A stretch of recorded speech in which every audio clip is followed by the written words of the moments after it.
Tai aš gal pradėsiu nuo tėvo Pijaus išsakytos minties per vieną mokymą, kuri man kažkaip labai atliepia. Jisai sako, arba darom gerai, arba išvis nedarom.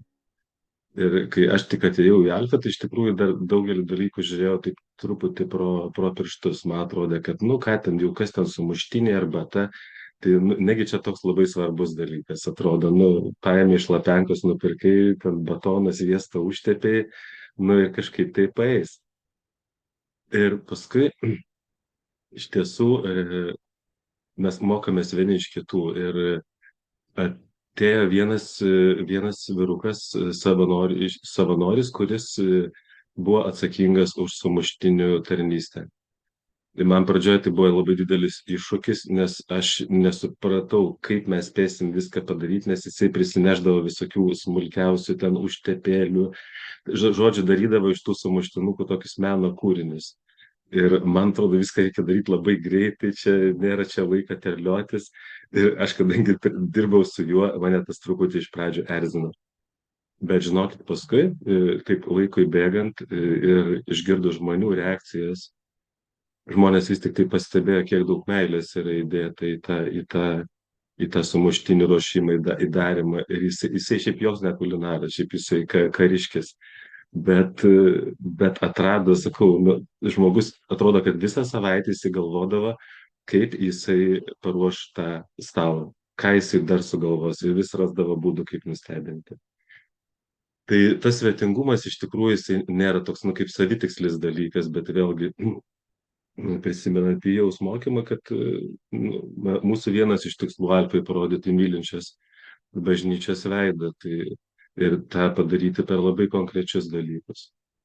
Tai nuo ko iš tikrųjų pradedam mes? Tai pradedam tai nuo labai paprastų dalykų, nuo dalyvių pasitikimo pirmuosius kartus prie vartelių, nuo laiško parašymo, nuo informacijos apie kur galima mašinas pastatyti, iš kurios pusės, kad ateiti truputį anksčiau.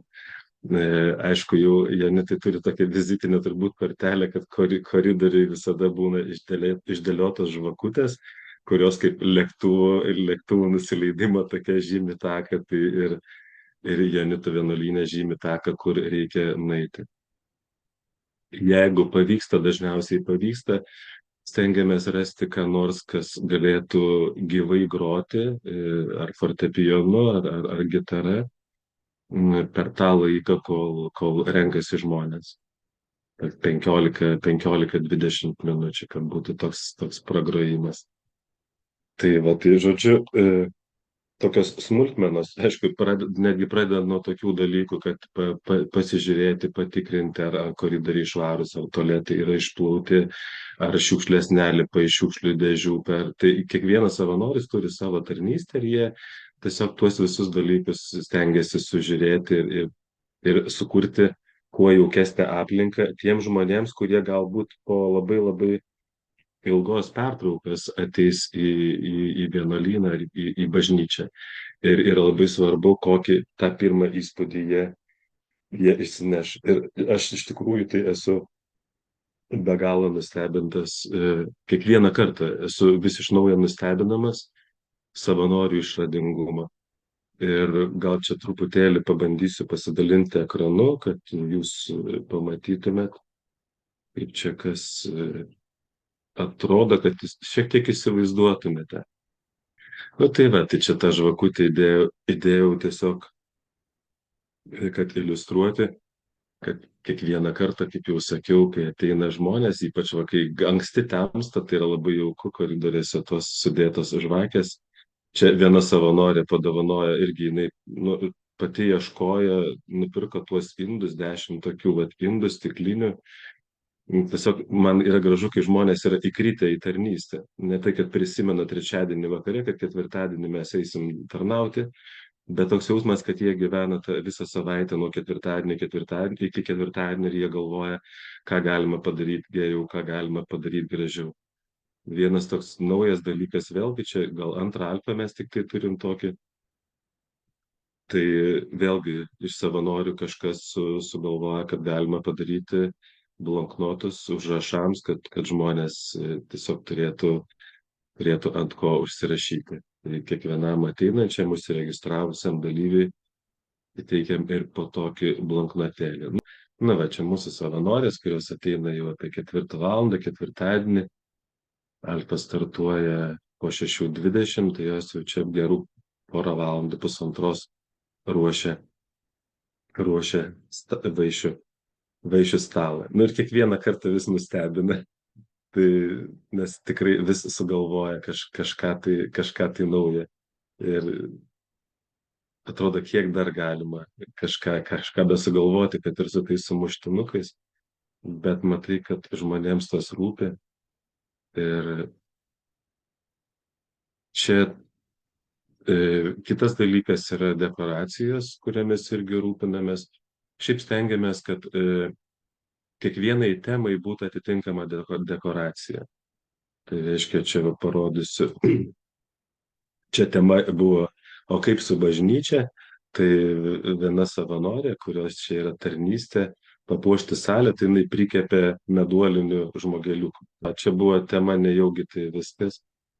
Tai mūsų dabar atsakinga savanorė, tai pirmą kartą jinai iš viso atėjo 3 valandą, kad paruoštų salę ir papuoštų. Tai, ir aš kiekvieną kartą, jau atrodo praeitą alfą jau buvo Dovilė, kuri ten puošė ir mes ten aikčiam kiekvieną kartą, dabar ateinam vėl viskas yra kitaip absoliučiai. Ir žmogus, kuris pirmą kartą savanoriauja alfai. Atrodytų detalės, bet jos yra tikrai be galo svarbios ir jau nekalbant apie tą patį, sakykime, nusiteikimą, tą žmonių priėmimą.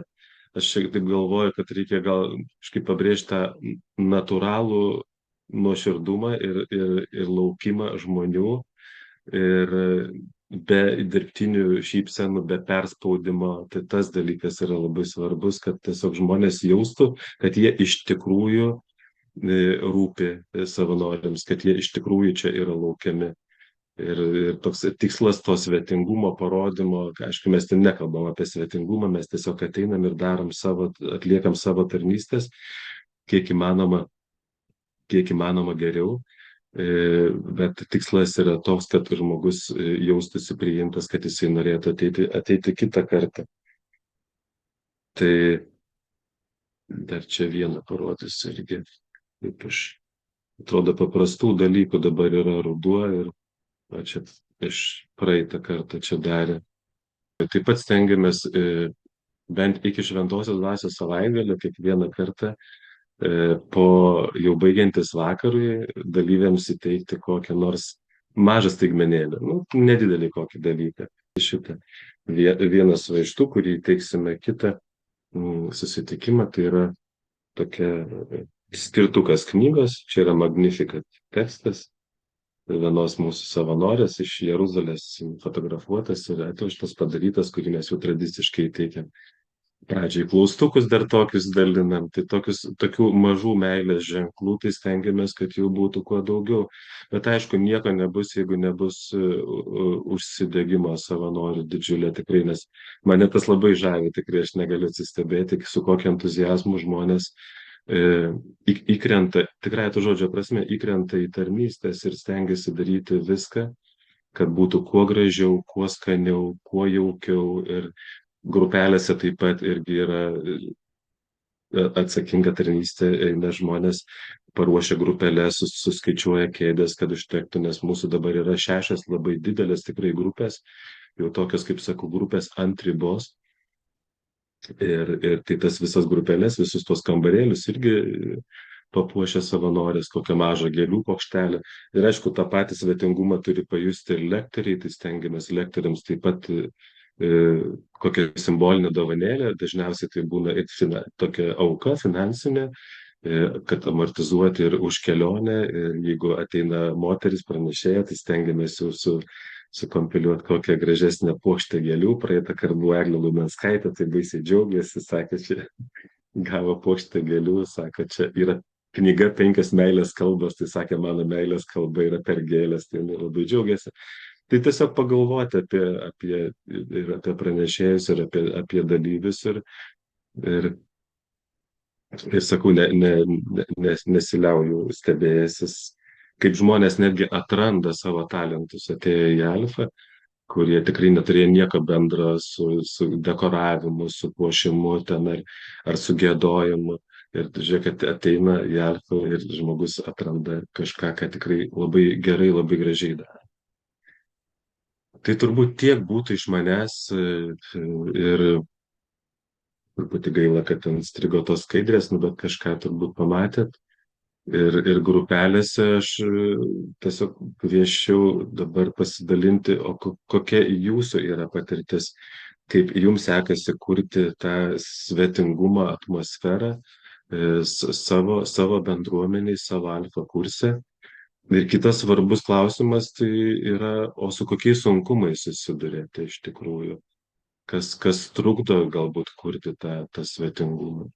Tai gali būti ir išteklių trūkumas, ir dar, nes aš nepasakiau, bet visa tai, ką mes padarom, ir tiek tie sumuštiniai, tiek tos knygelės, tai iš esmės tai yra iš aukų. Tas knygelės tai tiesiog patys savanoriai suorganizavo, ten be jokio atlygio, tiesiog kad sako, mes padarysim. Jo, bet tai yra iš žmonių aukų, kurias tiesiog gale salės yra dėžutė ir mes baigiantis vakarui vis primenam, kad dėkojam geradariams už tai, kad galim paruošti kažkokį stalą, atsilyginti lektoriams ir tai vis kažką randam toj dėžutėje. Tai taip ir sukamės. Tai tiek būtų iš manęs.